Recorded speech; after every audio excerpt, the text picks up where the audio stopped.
Hello friends, स्वागत है आपका एनक्यू स्टडी यूट्यूब चैनल पर। बिहार डीएलएड प्रवेश परीक्षा 2025 से संबंधित जो है हम यह टॉप 20 जीके प्रश्न लाए हैं, जिसमें विज्ञान और सामाजिक विज्ञान सभी प्रकार के प्रश्नों को संकलित किए। आइए देखते हैं। पहला प्रश्न है कि भारत का राष्ट्रगान है। भारत का राष्ट्रगान जो है यह कौन सा है? वंदे मातरम है, या फिर जनगण मन है, या सारे जहां से अच्छा है, या ये भी दोनों है। तो इस प्रश्न में आप कंफ्यूज नहीं होइएगा, क्योंकि राष्ट्रगान पूछा जा रहा है। राष्ट्रगान हमारा वही है, एक राष्ट्रगान जन गण मन अधिनायक जय है भारत भाग्य विधाता। तो जन गण मन अधिनायक जय है, यह हमारा राष्ट्रगान है। ऑप्शन बी करेक्ट आंसर होगा। इसके रचयिता यह है रविंद्रनाथ टैगोर जी हैं, और इन्होंने पहले भारतीय ऐसे हैं जिनको नोबेल पुरस्कार मिला है, रविंद्रनाथ टैगोर। और इन्होंने अब जब भारत में स्वदेशी आंदोलन चल रहा था बंगाल विभाजन के पश्चात, तो उस वक्त एक ये और गाना लिखे थे, राष्ट्रगान, जो अभी बांग्लादेश का है, अमार सोनार बंगला।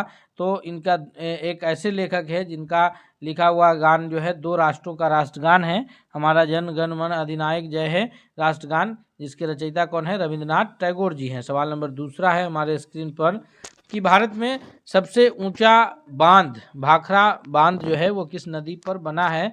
तो भारत का जो सबसे ऊंचा बांध है भाखड़ा नंगल बांध के नाम से हम लोग जानते हैं।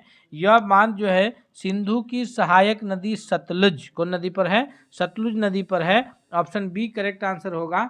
सतलुज नदी जो है यह मानसरोवर झील के पास से निकलती है और फिर भारत से बहते हुए सिंधु में मिल जाती है, यानी यह सिंधु की सहायक नदी है, और इसी पर भाखड़ा नंगल बांध बना है। अगले प्रश्न की ओर बढ़ते हैं। सवाल नंबर तीसरा है हमारे स्क्रीन पर कि भारत और चीन के बीच कौन सी सीमा रेखा का निर्धारण करने का कार्य करती है? तो भारत और चीन के बीच अगर हम लोग सीमा रेखा के निर्धारण की बात करें तो वह है ये मैकमोहन लाइन। मैकमोहन लाइन के द्वारा भारत और चीन के बीच सीमा रेखा खींचा गया है। भारत पाकिस्तान के बीच जो है पाक से भारत का जो है वो रेड क्लिफ लाइन है, क्योंकि सर जॉन रेड क्लिफ की अध्यक्षता में रेखा खींची गई थी। और पाकिस्तान अफगानिस्तान, चूँकि वर्तमान में अब पाकिस्तान हो गया है, इसलिए पाकिस्तान और अफगानिस्तान के बीच जो है वो डूरंड लाइन खींचा गया है। हालांकि पहले अफगानिस्तान और भारत के बीच डूरंड लाइन था स्वतंत्रता से पूर्व, क्योंकि उस वक्त पाकिस्तान नाम का कोई देश, कोई राष्ट्र अस्तित्व में नहीं था। अगले प्रश्न की ओर बढ़ते हैं। सवाल नंबर चौथा है, इसका पढ़ेंगे इससे पहले हम आपसे रिक्वेस्ट करते हैं कि दोस्तों अगर आप हमारे चैनल पर नए हैं तो प्लीज़ चैनल को ज़रूर सब्सक्राइब कर लीजिए, ताकि अगला कोई भी अपडेट्स आएगा तो आप तक सबसे पहले पहुंचेगा। और साथ ही साथ अगर यह वीडियो आपको लाभकारी साबित हो रहा है, आपको पसंद आ रहा है, तो अपना एक लाइक इस वीडियो को जरूर दीजिएगा। सवाल है कि भारत का सबसे सर्वोच्च चोटी कौन सा है? जी कंफ्यूज नहीं होइएगा, भारत की जो सबसे सर्वोच्च चोटी है वह काराकोरम श्रेणी की, यानी K2 श्रेणी की Godwin Austen, option C correct answer होगा। लेकिन अगर ये प्रश्न बने कि भारत की सबसे ऊंची, हिमालय की सबसे ऊंची चोटी जो भारत में स्थित हो, क्या प्रश्न क्या बनेगा कि हिमालय की सबसे ऊंची चोटी जो भारत में स्थित हो, तो कंचनजंगा, क्योंकि हिमालय की सबसे ऊंची चोटी क्या दुनिया की सबसे ऊंची चोटी है, हिमालय की चोटी, जिसको हम लोग एवरेस्ट के नाम से जानते हैं। और एवरेस्ट को नेपाल में सागर माथा कहा जाता है। अभी हम लोग भारत की चोटी कह रहे हैं, तो भारत की सबसे ऊंची चोटी कौन है? गाडविन आस्टीन, काराकोरम श्रेणी की। और हिमालय में भारत की सबसे ऊंची चोटी कौन है? तो कंचनजंगा है। तो इसको हम लोग याद रखेंगे। अगले प्रश्न की ओर बढ़ते हैं। सवाल नंबर 5वां है हमारे प्रश्न स्क्रीन पर कि अरावली पर्वत का जो ये है अरावली पर्वत का जो सर्वोच्च शिखर है उसको किस नाम से जाना जाता है? जी हाँ, अरावली जो है वह प्राचीनतम पर्वतमालाओं में से एक है। यह भारत के ये राजस्थान, हरियाणा राज्यों में स्थित है अरावली की श्रेणी। तो अरावली पर्वत श्रेणी की जो सर्वोच्च शिखर है उसको गुरु शिखर के नाम से जानते हैं। 5वां नंबर प्रश्न का ऑप्शन नंबर ए सबसे सही जवाब होगा। अगले प्रश्न की ओर बढ़ते हैं। सवाल नंबर हमारे स्क्रीन पर 6ठा है कि निम्नलिखित में से किस नदी का उद्गम स्थल भारत में नहीं है? जी रावी, चिनाब, झेलम, ब्यास, सतलज। तो यहाँ पर जो है ये सारी नदियाँ जो है चिनाब, रावी, सतलज और ब्यास, ये सभी सिंधु की सहायक नदी है। तो इसमें से किस नदी का उद्गम स्थल पूछा जा रहा है? तो याद रखिए 3 जो प्रमुख नदी है, एक सिंधु है, एक ब्रह्मपुत्र है और एक सतलज है। तीनों का जो उद्गम स्थल है वो भारत पार मानसरोवर झील के पास से है। तो इसलिए ऑप्शन इसका सी सही जवाब होगा कि सतलुज नदी का उद्गम स्थल भारत में नहीं है। सतलुज नदी कहाँ से निकलती है? तो तिब्बत में मानसरोवर झील के पास से। कहाँ से? मानसरोवर झील से यहाँ से जो है ये सतलज नदी निकलती है। अगले प्रश्न की ओर बढ़ते हैं। सवाल नंबर 7 है हमारे स्क्रीन पर कि भारत की सबसे बड़ी मीठे जल की झील निम्नलिखित में से कौन है? भारत की सबसे बड़ी मीठे जल की झील कौन है? तो भारत की सबसे बड़ी मीठे जल की अगर बात की जाए तो वह उलर झील है। कौन सी झील है? उलर झील है, जो कहाँ स्थित है?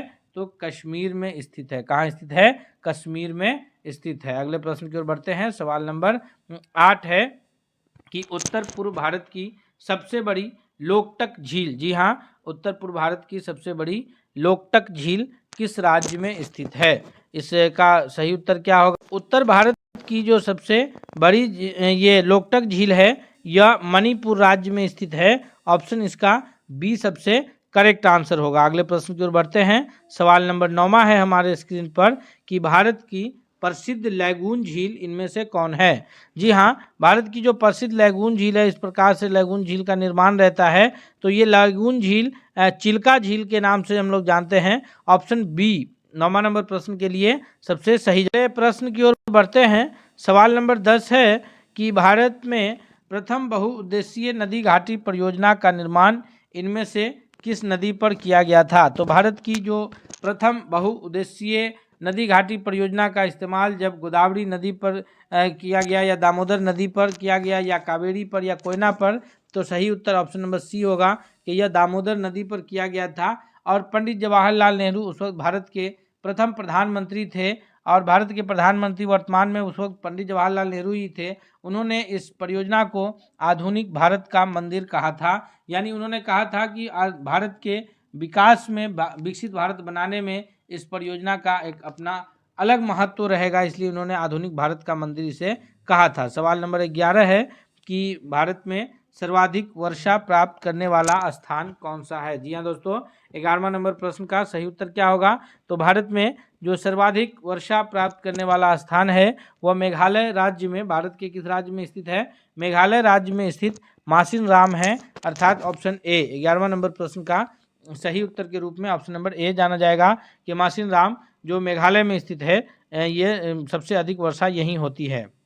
अगला सवाल है, सवाल नंबर 12 है कि मानव हृदय में कितने कोष्ठक होते हैं? मानव का हृदय जो है, एक मनुष्य का हृदय की अगर बात की जाए तो इस प्रकार मनुष्य के हृदय में कुल 4 कोष्ठक होते हैं, जिसमें 2 अलिंद और 2 निलय होते हैं। जी, क्या नाम से जाना जाता है? अलिंद और निलय। दाहिना साइड में दायां अलिंद, दायां निलय, बायां साइड में बायां अलिंद, बायां निलय। इस प्रकार मानव के हृदय में, मनुष्य के हृदय में, हार्ट में 4 ये वेशम होते हैं, 4 कोष्ठक होते हैं। ऑप्शन सी सही जवाब है। सवाल नंबर 13 है कि स्वस्थ मनुष्य का रक्तचाप यानी ब्लड प्रेशर कितना होता है? तो एक स्वस्थ मनुष्य के लिए जो है 120 डायलोस्टिक बाई 80 सिस्लोस्टिक जो है रक्तचाप होता है। यह हम सभी जानते हैं, एक बहुत आम प्रश्न है। ऑप्शन ए इसका करेक्ट आंसर होगा।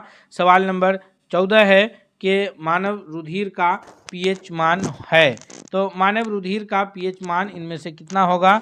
तो मानव रुधिर का जो पीएच मान है, यहाँ पर हम जानते हैं कि मानव रुधिर जो है वह क्षारीय होता है और एकदम हल्का क्षारीय होता है, अर्थात इसलिए ऑप्शन सी तो होगा नहीं। हल्का क्षारीय में ऑप्शन डी करेक्ट आंसर होगा कि 7.4 जो है मानव रुधिर का पीएच मान होता है।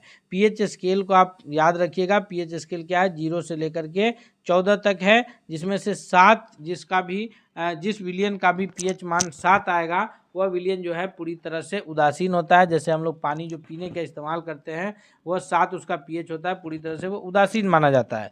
और उसी प्रकार न वो खट्टा होता है न कड़वा होता है। 7 से कम जिस विलियन का पीएच होगा वो सभी अम्लीय माना जाता है, और 7 से ज़्यादा जिस विलियन का पीएच होता है वो सभी भस्मीय माना जाता है। तो अगर हम यहाँ पर जितना कम होगा 7 से, 0 के जितना करीब होता उतना प्रबल अम्लीय होगा। उसी प्रकार 7 से जितना ज़्यादा होगा, 14 के करीब जाकर के, जैसे 13 है, 12 है, तो वो सभी जो है भस्मीय, अधिक भस्मीय होता है। अर्थात इस 14वां का ऑप्शन नंबर डी सबसे करेक्ट आंसर है। सवाल नंबर 15 है कि रक्त का शुद्धिकरण कहाँ होता है। हमारे शरीर में रक्त का जो शुद्धिकरण है यह कहाँ होता है, तो यह हमारे किडनी में होता है, यानी ऑप्शन सी सही जवाब हो जाएगा। हिंदी में इसे वृक्क के रूप में जानते हैं। हमारा किडनी जो है वो प्यूरीफायर का काम करता है, रक्त को प्यूरिफिकेशन का काम जो है किडनी करता है, और जो प्यूरिफिकेशन की क्रिया होती है उसको डायलिसिस के नाम से जानते हैं। सवाल अगला है कि नवीन जलोढ़ मिट्टी को अन्य किस नाम से जाना जाता है। तो भारत में जलोढ़ मिट्टी जो है बहुत अधिक उपजाऊ मिट्टी के रूप में जानी जाती है। जलोढ़ मिट्टी, नवीन जलोढ़ मिट्टी जो है इसको अन्य नाम खादर के नाम से जानते हैं। उसी प्रकार जो पुरानी जलोढ़ है उसको बांगड़ के नाम से जानते हैं। नवीन जलोढ़ को खादर के नाम से, पुरानी जलोढ़ को बांगड़ के नाम से, और काली मिट्टी को जो है वो रेगूर मिट्टी के नाम से। ये पुरानी जलोढ़ को कहते हैं, पुरानी को, और ये रेगूर जो है यह काली मिट्टी को कहते हैं। तो काली मिट्टी किस नाम से जानी जाती है, रेगूर मृदा के नाम से जानी जाती है। अगले प्रश्न की ओर बढ़ते हैं। सवाल नंबर 17 है कि यूक्रेन का मुख्य कृषि उत्पाद है। यूक्रेन जो मुख्य कृषि उत्पाद है वह मुख्य रूप से गेहूं के रूप में जाना जाता है, यानी ऑप्शन इसका बी सबसे करेक्ट आंसर होगा। दोस्तों टॉप 20 में हम लोग 20 के करीब पहुंच रहे हैं। आपसे रिक्वेस्ट है कि अगर आप हमारे चैनल पर नए हैं तो प्लीज़ चैनल को जरूर सब्सक्राइब कर लीजिए, ताकि अगला कोई भी अपडेट्स आए तो सबसे पहले आप तक पहुंचे। हम सवाल नंबर 18वां देख रहे हैं कि गेहूं के कृषि का आदर्श तापमान क्या है, यानी कितना तापमान तक रहेगा तो फिर गेहूं की खेती करना उस तापमान में हमारे लिए आसानी होगा। तो वह है कि अगर 15 से 20 डिग्री सेल्सियस तापमान है तो गेहूं की खेती, गेहूं का उपज उसमें बहुत अच्छा होता है। अगर 15 से कम या फिर भी जैसे 10 तक है, लेकिन अगर माइनस में टेम्परेचर जा रहा है तो वहाँ हम गेहूं की खेती नहीं कर सकते, जैसे भारत का कश्मीर एरिया है। उसी प्रकार अगर लगातार सूरज दिख रहा है, सर्दी नहीं पड़ रही है, तो वहाँ पर भी हम लोग तापमान में गिरावट नहीं आ रहा है तो अच्छी गेहूं की फसल का उपज नहीं कर पाएंगे। अगले प्रश्न की ओर बढ़ते हैं। सवाल नंबर 19वां है कि स्थानांतरणशील कृषि की शुरुआत सर्वप्रथम कहाँ से हुआ था।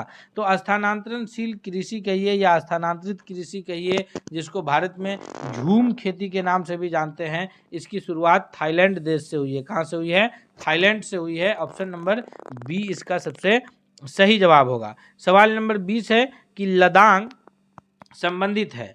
लदान किससे संबंधित है, तो लदांग जो है यह स्थानांतरणशील कृषि को ही कहते हैं, यानी जो जैसे भारत में इसे झूम खेती कहते हैं, उसी प्रकार मलेशिया में, किस देश में, मलेशिया में लदांग के नाम से जाना जाता है। किसको, स्थानांतरणशील कृषि को या स्थानांतरित कृषि को।